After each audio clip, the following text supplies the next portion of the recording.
جو ہے وہ اپر ہینڈ رکھتے ہیں، ہم آپ کو دیتے ہیں، ہم لیتے نہیں ہیں، اور ہم بڑی مضبوط ایک اکانومی ہے، اور امریکہ دنیا کی اکانومی میں اور ایک بڑا اس کا رول ہے، اور دنیا کے جتنے بڑے وہ ادارے ہیں کہ جو ریگولرائز کرتے ہیں اکانومی کو، وہ آئی ایم ایف ہو، ورلڈ بینک ہو یا دیگر ادارے ہوں، تو ان کے پیچھے ان کا ہاتھ ہے، اور وہ یہ دکھا دیتے ہیں کہ اگر کوئی آپ کے اس سسٹم کو قبول نہیں کرتا تو کبھی اسے سینکشنز کا شکار ہونا پڑتا ہے، کبھی اس کے خلاف کوئی محدودیت آ جاتی ہے، اور وہ ملک پروگرس ہی نہیں کر سکتا، اس کی اکانومی پروگرس نہیں کر جو سکتا. ہے وہ شرنک کر جاتی ہے، اس کی کرنسی جو ہے اس کا ریٹ ڈکلائن کر جاتا ہے، اور وہ ملک جو ہے وہ اس کیپیسٹی میں نہیں ہوتا کہ وہ اپنے آپ کو ایک مضبوط ملک کے طور پہ، ایک مضبوط اکانومی کے طور پہ اسٹیبل رکھ سکے، لہذا ایک بار پھر جو ہے وہ ان کے محتاج ہو جاتے ہیں۔ اسی طریقے سے ریلیجس، کیونکہ ہر جگہ مختلف ریلیجس کمیونٹیز ہوتی ہیں، تو ان کے درمیان فالٹ لائنز بنائی بھی جاتی ہیں، اور اس کی بنیاد پہ بھی یہ پورٹری کرتے کہ دیکھو ہم تو سب ایک امریکہ ہیں، لیکن آپ لوگ جو ہیں وہ امریکنز نہیں ہو، کہیں شیعہ ہو، کہیں سنی ہو، کہیں گلگتی ہو، کہیں بلتی ہو، پنجابی ہو، مہاجر ہو، یعنی اور اسی طریقے سے یہ میں نے پاکستان کی مثال دی ہے، لیکن پوری دنیا کے حوالے سے اسی طرح ہے، آپ کہیں کرد ہو، اسی کہیں طرح سے بلوچ ڈیوائڈ ہو، کیا. کہیں آپ جو ہے وہ عرب ہو، کہیں عجم ہو، تو اسی طریقے سے آپ کے یہاں جو ایتھنک فالٹ لائنز ہیں وہ بڑی گہری ہیں، اور آپ سروائیو نہیں کر سکتے ہو جب انہی کے دیے ہوئے پیرامیٹرز کے اوپر، اگر میں ان صرف 4 بنیادوں کو دیکھوں، ایک ایتھنک بنیاد کو دیکھیں ہم، ایک ریلیجس بنیاد کو دیکھیں ہم، ایک بالکل صحیح. پولیٹیکل بنیاد کو دیکھیں ہم، اور ایک اکنامک بنیاد کو دیکھیں ہم، اکنامک جب بنیاد. انہی کے فارمولے جو وہ ہماری جسے وہ تھرڈ ورلڈ وہ کہتے ہیں، دیکھیں کتنا انٹرسٹنگ ہے، آپ کیا ہیں، آپ تھرڈ ورلڈ ہیں اور وہ فرسٹ ورلڈ ہے، سوچنے کا انداز یہیں سے بدل جاتا ہے، یہیں سے آپ اپنے اندر ایک تیسری دنیا کا تصور لے کے، ایک محکوم ورلڈ کا، ایک ڈیپینڈنٹ ورلڈ کا تصور لے کے، ایک تیسرے درجے کے شہری کے طور پہ جو ہے نا آپ اپنے مائنڈ کے ساتھ جو ہے وہ سامنے آتے ہیں، لیکن ان کو آپ جو ہے سپیریئرنیس وہیں سے کریٹ ہو جاتی ہے، لیکن جب آپ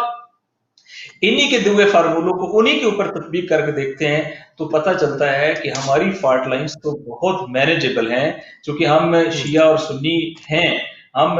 بہت ساری فرقہ وارانہ تقسیم میں ہیں، لیکن جیسے ہی فرض کرے کسی ایک ملک کے اندر جناب ختمی مرتبت صلی اللہ علیہ وسلم کی صلی توہین اللہ ہوتی علیہ ہے، تو ہم وسلم. سارے شیعہ اور سنی نہیں رہتے ہیں، بلکہ ہم جو ہے وہ مسلمان بن جاتے ہیں، اور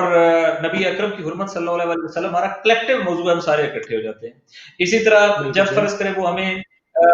علاقائی سطح پہ مختلف تعصبات کی بنیاد پہ کہتے ہیں کہ آپ کی جو ہے وہ ریجنل فالٹ لائنز یا مثلا ایتھنک فالٹ لائنز بڑی گہری ہیں، اور آپ سندھی، بلوچ اور پنجابی اور مہاجر کی اس میں ہیں، لیکن ایک منٹ میں دیکھتے ہیں کہ جب پاکستان کی انڈیا کے ساتھ ایک کرکٹ میچ بھی ہوتا ہے، جنگ تو میں بڑی دور کی بات کہتا ہوں، یعنی جوائنٹ جی. اینمی جب سامنے آتا ہے تو آپ کے اندر کتنا نیشنلزم ڈیولپ ہوتا ہے، اور پھر آپ دیکھتے ہیں کہ پاکستان ایگزیکٹلی. سارے ایک برننگ فورس میں نظر آتے ہیں۔ لیکن اس کے برعکس جب ہم نے امریکہ کو انالیسس کرنا ہے تو امریکہ کے پاس اس طرح کی ایگزامپلز پیش کرنے کے لیے نہیں ہیں، اور وہاں ایک بہت بڑا کوسچن مارک کھڑا ہو گیا ہے، جن میں میں صرف اسی بات سے شروع کروں، کیا تاریخ میں کوئی ایسی امریکی حکومت رہی ہے کہ امریکہ کا پریزیڈنٹ انٹرویو دے بیفور الیکشن، اور الیکشن لینے والا، انٹرویو لینے والا اس سے یہ سوال کرے کہ جناب آپ ہمیں یہ بتائیں کہ اگر الیکشن جو ہے فری اینڈ فیئر ظاہر ہوتے ہیں اور آپ جو ہے الیکشن کے نتیجے میں حکومت پہ نہیں رہتے اور کوئی نیا پریزیڈنٹ بن سکتا ہے، کیا آپ الیکشن کے نتائج کو تسلیم کریں گے؟ تو وہ بندہ جو سٹنگ پریزیڈنٹ ہے وہ کیا کہتا ہے؟ وہ کہتا ہے کہ